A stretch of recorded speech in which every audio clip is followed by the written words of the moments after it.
Sarah Martinez's hands trembled as she stared at her son's small blue jacket lying in the mud. Just the jacket, no other sign, no footprints, no marks of struggle, just a 4-year-old's jacket, abandoned in the heart of Rocky Mountain National Park, where her son Dylan had vanished 3 days ago. "Ma'am, please step back," Ranger Coleman said, but his voice lacked its usual confidence, his eyes fixed on the jacket as if it were some alien artifact. "This is the October 2019 incident, an incident that's officially on record, but whose full story never made it to the media, because there are some things the Park Service doesn't want the public to know." Day 1, the disappearance. Dylan Martinez was a normal 4-year-old boy, energetic, curious, but always clinging to his mother. On October 12th, Sarah was hiking with her son in the Moraine Park area, a popular, well-marked trail. It was afternoon, a sunny day, visibility perfect. "Mommy, squirrel!" Dylan yelled and ran just 15 feet off the trail. Sarah could see him right there between the trees. Sarah reached into her backpack for a water bottle. Just 5 seconds. When she looked up, Dylan was gone. "Dylan!" No answer. Sarah ran to the exact spot where Dylan had been. There were no footprints. The dry leaves weren't disturbed. A 4-year-old child who had been there just 2 minutes ago had vanished, as if he'd never existed. In panic, Sarah called 911. Rangers arrived within 15 minutes. Within 45 minutes, 30 search and rescue volunteers were deployed.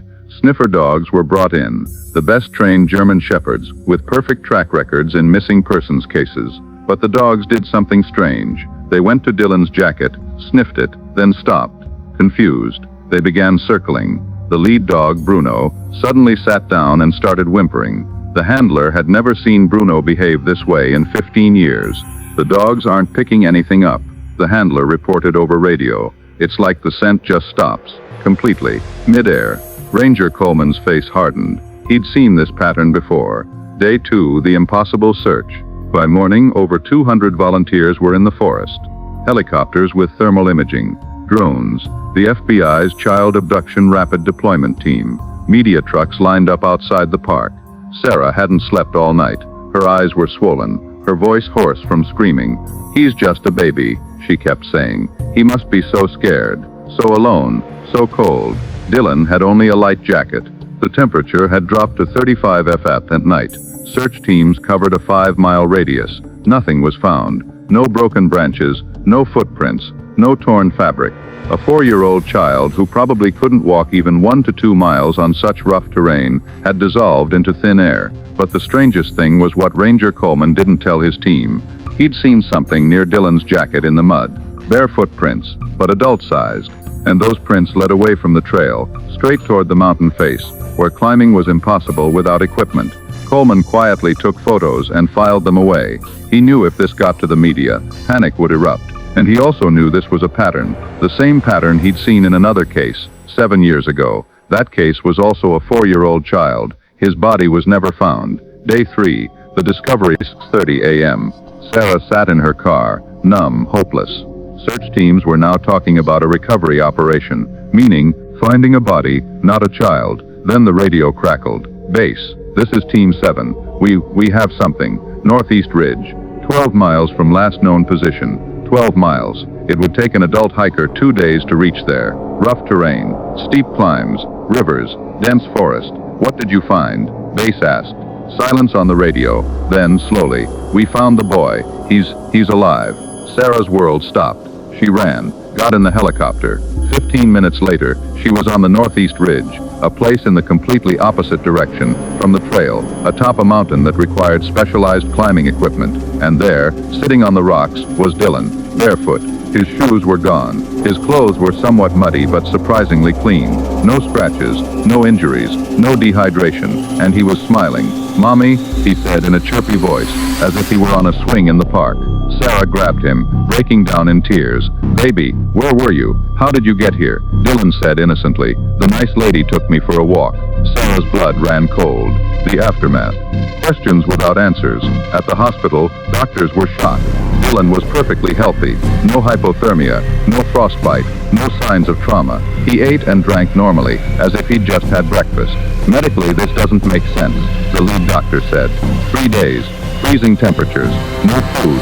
No water. He should be in critical condition. He's fine. Better than fine. A child psychologist gently questioned Dylan. Who was the nice lady, Dylan? She had a nice voice. She sang songs. What did she look like? Dylan looked confused. I don't remember, but she was nice. She held my hand. Where did she take you? Up the mountain. We walked. But we didn't walk. We just went. Did it feel like walking? No. Like flying. But not flying. I don't know the word, Mommy. The psychologist pulled Sarah outside. He's not lying. He genuinely believes this happened. But ma'am, there's something else. She showed Dylan's medical report. His feet. They should be destroyed. Cuts, blisters, bruising. He walked 12 miles barefoot on mountain rocks. But look, Dylan's feet were completely normal, as if he'd never walked at all. The pattern. Ranger Coleman spoke to Sarah in private. He showed her files, missing 411 cases. Ma'am, Dylan's case, it's not unique. Over the last 100 years, thousands of people have disappeared in North American wilderness under similar circumstances, especially children. Sarah looked through the files, saw pictures, read reports. The patterns were identical. Children between 3 to 6 years old disappear in seconds, despite being in line of sight. Search dogs can't track the scent. Found miles away in impossible locations, often found on mountain peaks or near water, missing shoes/socks. No injuries despite impossible terrain. No memory of how they got there. Talk about nice people or the man or the lady. Found in areas already searched multiple times. What's happening to them? Sarah whispered. Coleman shook his head. Ma'am, officially, we don't know. Unofficially, he looked out the window toward the forest. There are some places in these mountains where normal rules don't apply. We've had rangers report strange things, time distortions, impossible sounds, areas where compasses spin, where GPS doesn't work. But Dylan's alive. He's safe.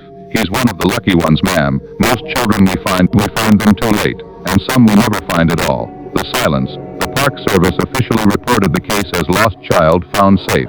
The media ran feel-good stories. Miracle child survives 3 days in wilderness. But no one gave details about Dylan's location. No one mentioned the nice lady. No one explained what it meant that the dogs failed. Files were quietly closed. Sarah never let Dylan out of her sight again. She slept holding his hand. She had nightmares. Dylan's disappearing moment, over and over in slow motion. But the most disturbing thing was what Dylan said casually one day while playing with his toys.